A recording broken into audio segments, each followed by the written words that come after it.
We hope to be able to contact one of the doctors, if this works, that is.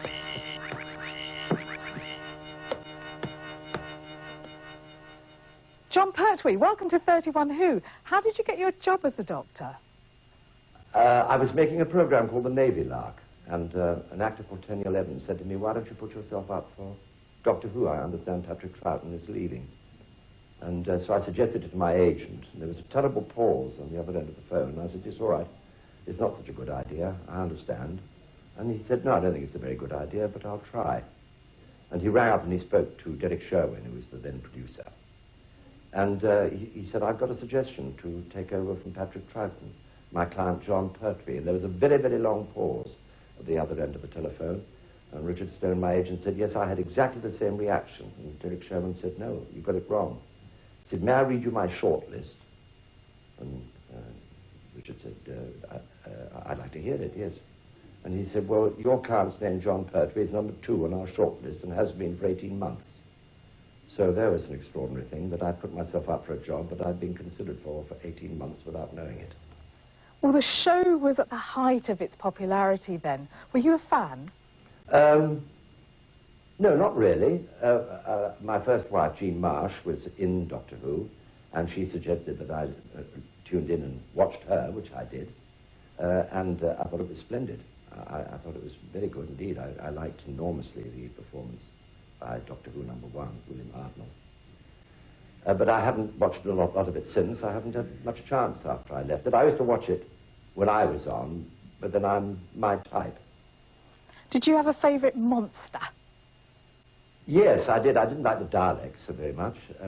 They looked like a lot of tennis balls stuck on some cardboard with a sink pump and an egg whisk.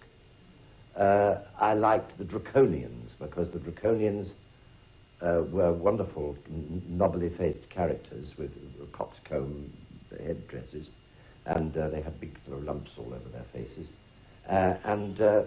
Because they were using half masks then, which you had this, which just showed the human eye, but left the mouth alone, so that you had this full movement of the mouth. What was wrong, I think, with the early monsters, like Ice Warriors and Cybermen, was that when they spoke, they spoke like it's nothing rude, you see, and or Dalek voices who came from the bowels of the earth. I liked seeing faces move and eyes being shown. You can have no expression without the human mouth or without the eye. Are you still recognised as Doctor Who? Yes, with a nose like mine, it'd be hard not to be. There's not another nose like this in show business. I'm either recognised as 3 people, as Doctor Who, which is sort of popular, John Pertwee, which is very popular because one likes to be remembered for oneself and what one has done, apart from 2 big culty successes, and Wurzel Gummidge, which the kids recognise. This rather shook me, of course, because I was firmly under the impression that under that great big rubber nose and all those corn husk eyebrows and straw wigs and all those clothes, that nobody would recognise me. It makes not the slightest bit of difference. I walk down the street and somebody says, "Ah, look here, there's old Wurzel!" And so there it goes. So it's the 3, Wurzel, me, and the Doctor. And I'm not complaining. I like it. John, thank you very much for joining us.